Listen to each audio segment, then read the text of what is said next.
Speecho Bars Rap Battle League, pang-apat na laban ng gabi. Big shoutouts nga pala sa The VIP Lounge. Siyempre, big shoutouts din sa Bloodline. Shoutouts sa Safe Clothing. Shoutouts sa Discard Sakali. Shoutouts sa Cardinals Racing. Shoutouts sa Lesmore Creatives. At siyempre, shoutout kay Boss Rob, kay Boss Ian. Yeah, big shoutout sa inyo. Di na natin patatagalin yan. Sa kaliwa ko, galing pa ng 13 Cavite. Mag-ingay tayo lahat para kay Aramis, man.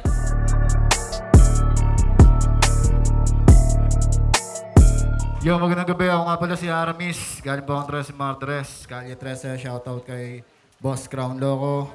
Sa mga tropa sa 13, kay Kuya King, kay Jandel. Yeah, sa lahat ng tropa. Mamaya na lang yung iba. Yeah! At saka na naman, mula pa ng Quezon City, mag-ingay para kay Wang Bu.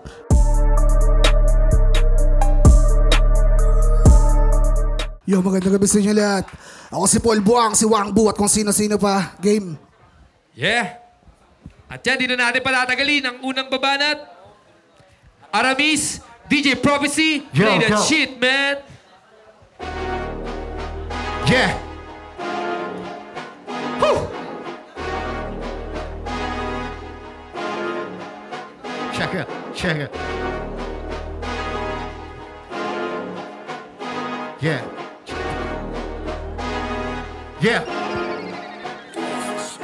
Tempo ka boy, ikaw ang mapagbabalingan ng gigil ko sa pagbabalik laban dahil hindi lang ako basta magrarap dito at makikipagalingan. Dinitiyak ko sa gabing to'y rekta kang libingan. Wala akong balak magpigil-gidil ka sa tugma ko. Ibabaon ko ang karir mo dito, Jack Purado. Ngayon ka umapila-pila sa mga hurado nang maapira-pira-pira nila yung mukha mo. Eto kao, ha, kontisero daw kuno. Kontisero kang iyakin, kontisero kang uto. Kontiserong desperado pag natalo na ko po. Diyos ko po, hindi na kumukulo, wag yung muko.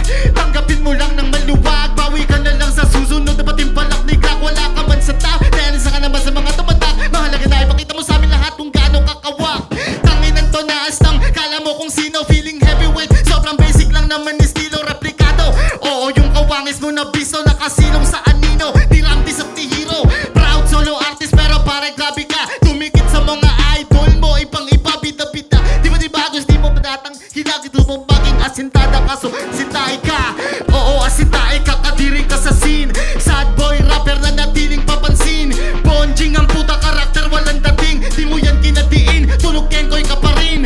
Lang sariling creativity na dadalhin. Yung papakita mo ngayon eh malamang kopya mo lang din. Sige lang panindigan, magpapakabading. Chupain mo ka pa rapper mo, diyan ka magaling. Yeah! Unang banat ni Wang Bu, huwag na natin patagalin. Yeah. Wang Bu.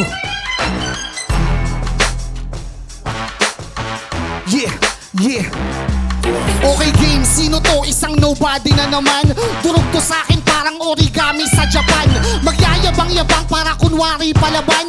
Palipadangin ka lang, ako'y buhawi sa daan. Tsak mauuga yung ulo niya pag aking inalog. Kahit di ko biyakin lang kung bakante yung loob. Oo, walang laman, parang laruan na lata. Mamaya magkakaroon kapag binaunan ng bala. Sa akin ka pa sumugal, ubos ang ipon. Mali ka ng tinayaan, kamig yan sa akin take all. Rapper ka pala, puta teka wait tol. Yung bagsakan mo kasi pambagger na save more. Trivitsura mo, di man ako magganja. Yung buhok pang estudyante, yung mukha pang gwardya. Yung ganyang itsura, walang angkop na season. Mukha kang criminology na walang pantuition. O siya tama na, biruan, pambihira. Simulan natin ang katayaan ng mapadali na. Di ka lang basta babatain gamit mga rima. Paglalaroan tong Aramis hanggang sa masira. Kung pagod ng pumalak sa body bag mag-bedress. Katapat mo ay baliw na binulungan ni Hades. Kaya ay magbaon ng hangin, uwi kang breathless. Tong taga-13 mamalasin kahit hindi biyernes. Napasubo at napasuka, mali ka na nabaso pasukan. Kabaong kong dala-dala, ikaw ang kasukat. Sige higa sa hinain ko. Pag-set pa lang ng laban, yun na din yung taning mo. Bugo kang nagpalipad kaso desperadong umangat. Hindi to match up, ito'y setup at patay ang kumagat. Ngayon alam nyo na kung anong katapusan. Patay ka na, Aramis, uwi ka na lang.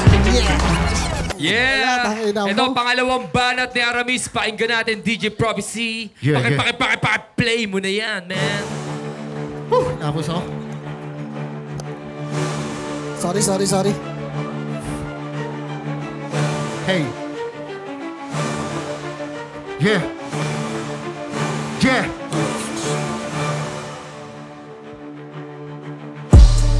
Pag-usapan naman natin dito ngayon ang yung kakupalan. Bulong mula sa dating kaibigan mo, real talk, puro katotohanan. Sumbong na di ko na pinagdudahan tungkol sa iyong pagiging magulang. Suktulan sa oras ng hapunan, sarili mo nga na kinuupusan mo ng ulam. Anak ka na putang na mabulbol, sa pagkain na walang kontrol. Katakawan mo sa hotdog, tignan mo naman ang laki-laki mo ng tukmol. Sige lang magpataba ka pa ng gusto, ganyan naman talaga ang aking gusto. Malaman-laman, malaman di mo wala, matadol ng bahay ka ito tinatagos mo. Kata ito, di lang babalik, was talaga nagkamali ka dito na nabundol. Kapitan nyo to, wala kang ligto, sabog niya bibig mo pag aking pinagtutungkol. Pupukol ko sa pagbubuka mo bola, katutuwa lang kung gaano kakapul. Pol mo ang gunggo, ngayon dito totoo mabubuhan ka sa kakabulkol. Kakawawain ka na sa kadra battle, mukukulangin ka sa pagkat nakapanapatunayan, nakapilan, nakatira, nakapagpanaluwas, nakasariling payapat, puro kumalawag ka na magpumilit pa, bulong ka maski sa pagsusulat ng kanta. Sulat at wala ka pa, puro lang pa, huwag ka na mo nagpilita, alam namin waka. Yeah! Pangalawang banat ni Wangbo, huwag na natin patagalin. Salangan na agad natin ng Prophecy Beats yan, man. Yeah! Yeah. Okay, game. Okay, game. Okay, game. Okay, game. Ngunit ng kalaban na tinagdag ka sa mga mahinang muring tinapakan ko. Wala akong pake sa nilakaran mo at kung pangalan mo masagasaan ko. Walang pauman, hinhindot, di mo matigas ka, mas matitiklop. Ikaw ay alalayan sa iling mong kamatayan. Ako ang pinarating ng inyong lingkod para burahin mo ka mong magiging tagasalo ng mga dinurako. Itong pinadala nyo na panabong sa akin tatamaan, takpas ulo pati awot. Talo ang inabot sa akin, di ka aabot kahit mauna ka na milya. Mananatiling puta ka sa paningin ko na binaunan ko ng similya. Binata na ginahasa ba nila ako'y pedophilia. Pero di naman ako ganto, kaso kailangan babuhin ka. Wala ka malay-malay, ikaw ang aning inalay habang ang akala niya ay panauhin siya. Tila hibang na libang sa bangungot na dala ko. Magsisisi ka kung ba't nagtungo at tumalo para makipaglaro sa tao ang limbangan ay mandurog ng bado. Mamugot ng kalahok, isa ka patawa na pinarating para lang ang isipain at mabaalis. Aminado na gutom pero di napihingan dahil itong hinaing aking pinanes. May dahilan kung bakit tayo ay pinagtakpo, Aramis. Di ako basta kalaban, ako ang palatandaan na sa gubat na to. Di lang ikaw ang hayop ng mabangis. Yeah! Ito, pangatlong banat ni Aramis. Pakinggan natin, Yeah. DJ Prophecy. Play that shit, man. Sana spit ko. Yeah.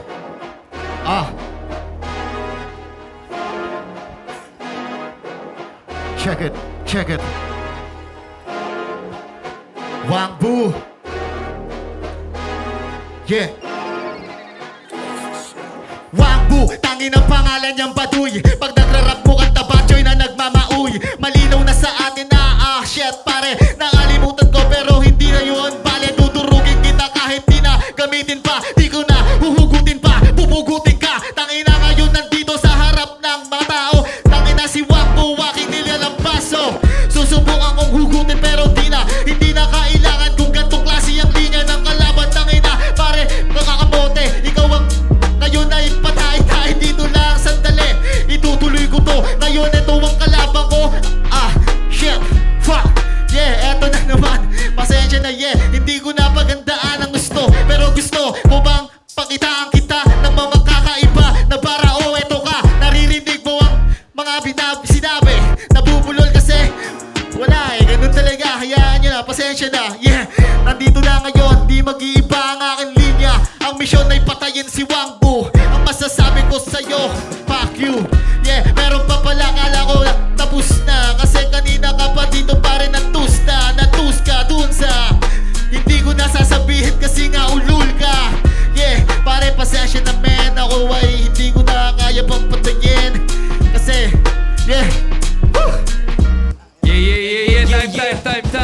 sorry. Yeah. Last round ni Wangbu. Sila nakagad natin ng prophecy beats yan, man. Yeah. Wangbu.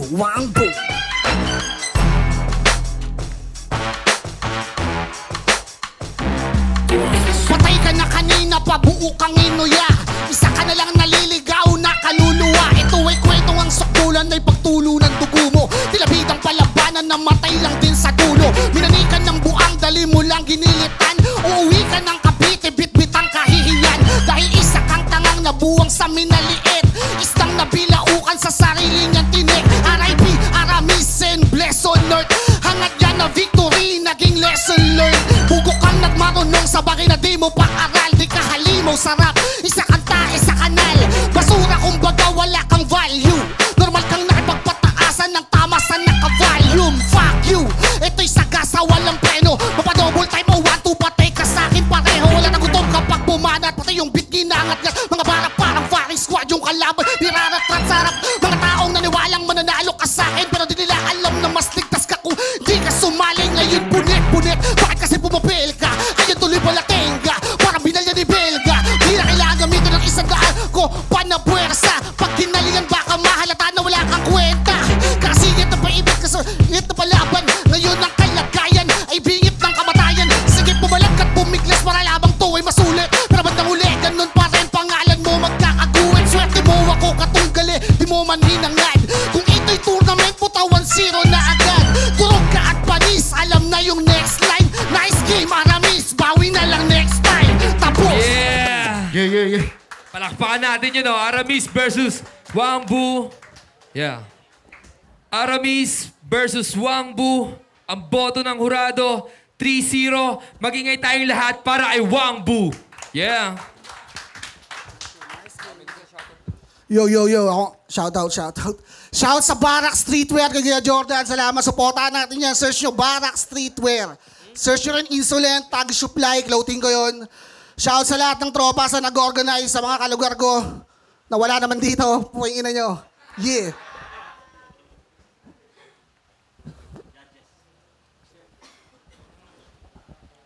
Yo, Rick Las, mula sa grupo ng South Grind, yan Aramis, tsaka Paul Buwang. Kung hindi nyo ganong nakikilala, medyo matagal na nagpahinga, pero si Aramis, isa yan sa mga magagaling na battle MC. Lalo na nung time ng Bahay Katay, kung napanood nyo siya dati doon.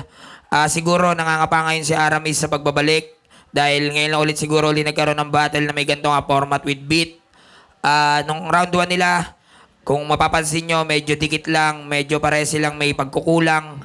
Siguro sa round 1, pinuntusan ko yon 9/8 para kay Wangbu.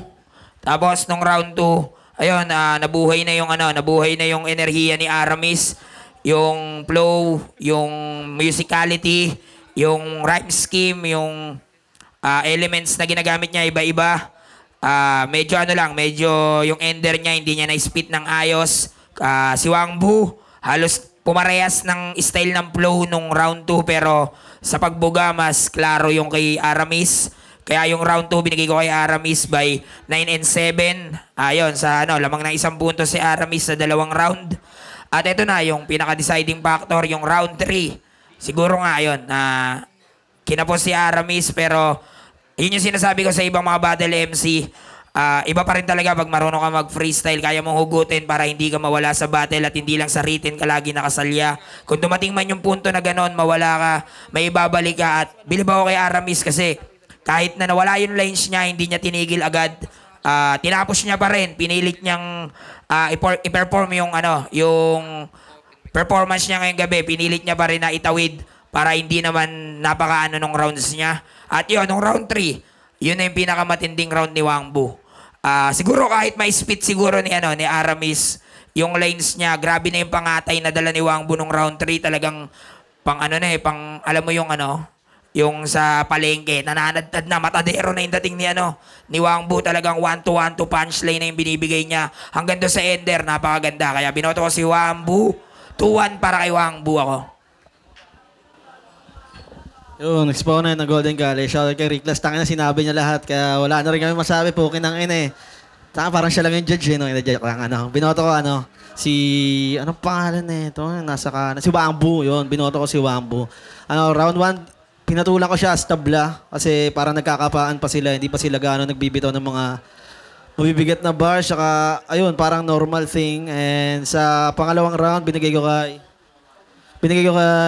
Pangalawang ulit, Wambu. Wambu ulit yung round 2 para sa akin. Kasi mas marami siyang pinasok na element. Like rhyme scheme, isa sa mga gusto ko yun as judge, talagang malinis, naiintindihan, maganda yung pagkakasabi. Tapos sa round 3, obvious naman nag-freestyle si Aramis, pero props sa freestyle niya, napakagaling. So boto ko 2-1 kay Wambo. Yun, low prof nga pala, hindi ko napapabain. Hihingi lang ako ng konting minuto kay Utol Reclass. Round 1, nag-stutter ng 2 beses si Aramis. Binigay ko na yung kay Wangbu. Tapos sa round 2, yung energy ni Aramis, solid yun. Wala. Plain lang, wala. Hindi bumaba. Talagang mataas lang. Kaso, binasi ko na sa lyrical. Base sa mga in-spit ni Utol Wangbu.